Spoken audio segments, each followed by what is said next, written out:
You can overcome almost anything that's happened to you. Don't believe me? Did you just feel like some kind of inner resistance telling you, oh, no, that's not the case for me. I can't overcome what's happened to me. The thing that happened to me was so terrible that I could never let go of it. There's a part of us, and every single one of us, that wants to hold on to the pain that we've experienced. Sometimes we don't actually want to let go of the pain because it's not just the pain that happened to us anymore, but it's become a part of us. The pain has become us. You didn't just get hurt, you became the hurt you've experienced. You wear it like an armor and you use it to shield you against other people. You use it to justify everything in your life that is going wrong, not according to plan. You shape your whole identity around it because it's easy. You use it as a shield to separate you from others, and you use it as an excuse to not have to face yourself when you know that that's what you actually need to do. The truth is, you don't owe your pain a personality. Just because you suffered, just because you have experienced something that it's changed your way of thinking, your way of feeling immensely, it doesn't mean that that has to become your personality. It does not have to be your personality in order to be real. I had a time where I became hyper aware of what I did. Every single one of my moves, I tried to trace back to what had happened to me. And I felt that every single thing I did was somehow related to what happened to me, to what other people did to me. And it's a vicious circle with our beliefs and our behavior, because our beliefs predict our behavior, and our behavior again influences our beliefs. So if you start to believe at some point that you are somehow ruled by this traumatic thing that happened to you, this will actually become your reality. When you believe that this thing has influenced you to the degree that your whole set of actions, the whole way you live your life, the way you approach people, the way you talk to people has changed because of that single event, because of that period in your life where you suffered because of someone or something, then that is your reality. It's a self-fulfilling prophecy. What happens to a lot of people is their trauma freezes them. But you can't let that happen. Don't let your trauma freeze you. It's ridiculously easy to blame what happens to you to what happened to you. Hear the difference there? One is past tense and one is present tense. And what we often do when something horrible happens to us is we merge the two. We say, yeah, there was a before the trauma and there is the trauma.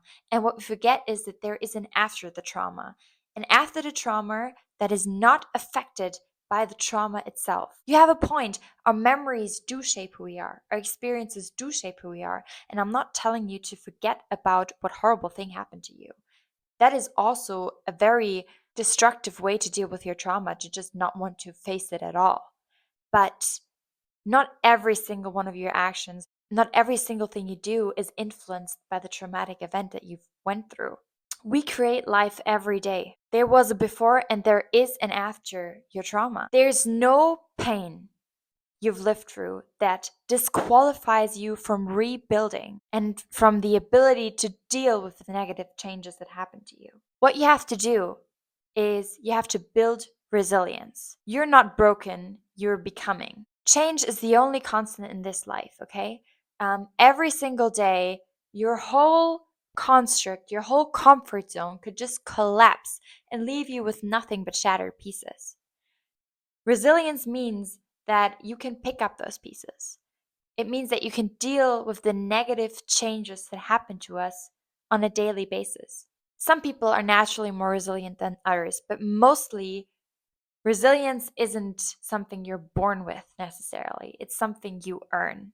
And how do we earn this resilience? It's through pain, it's through losses, and through going through stuff that you didn't deserve to go through. And importantly, it is going for the stuff and then choosing to not let these experiences rule your future life. It's through leaving this identity that your trauma gives you. Because if we're being real, if we identify with our trauma, it gives us a sense of comfort. It gives us an excuse to blame everything on that very thing. And choosing to be resilient, choosing to earn resilience means letting go of this comfort and saying, okay, This happened to me, but I'm still a person who can create their own life. Sometimes, especially when something traumatic has happened to you, when you've lost someone who is important to you, getting out of bed will feel endlessly difficult. It will feel pointless, even. But the strength is to do it anyway and to defeat your mind, which keeps telling you that you're not the same after this trauma. Your mind keeps telling you everything is changed now. It keeps making predictions based on the trauma.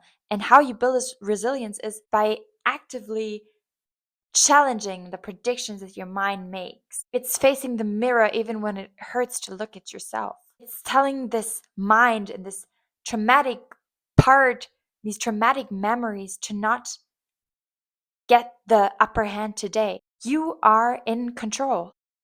And the wicked thing about it is that traumatic experience usually make us feel like we're out of control. But really what creates this feeling that we're out of control is not the trauma itself, but what we do afterwards. It's if we let this traumatic experience rule our life more than it already has. What we have then is we're stuck in a cycle of learned helplessness where we believe that we can't do anything to make ourselves feel better and then act accordingly. And by that, we let our beliefs change our behavior, which then leads to these beliefs being reaffirmed. And this is this vicious cycle that I've been talking about. What you have to do is you have to break out of that cycle by defeating your own thoughts and proving your own mind that has been altered by this traumatic experience wrong. You can carry your story without letting it carry you.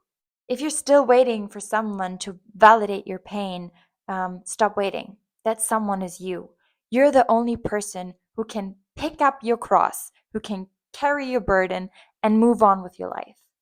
You don't need to justify your healing. You don't need permission to start becoming a whole again, to start letting go of that personality that the trauma has given you. It's your decision to move forward from what has happened to you. So, lastly, you're not what happened to you. You are who you are becoming. And even if you're still in the chapter of your trauma, that's fine. Just don't close the book. Because resilience isn't a finish line, it's a choice that you make over and over again. And it's more difficult than to just keep staring at the same page and telling yourself that you can't turn it. But you know that you can, and you already have it inside of you. I hope that this video helped you guys, and I'll see you guys in the next video. Bye.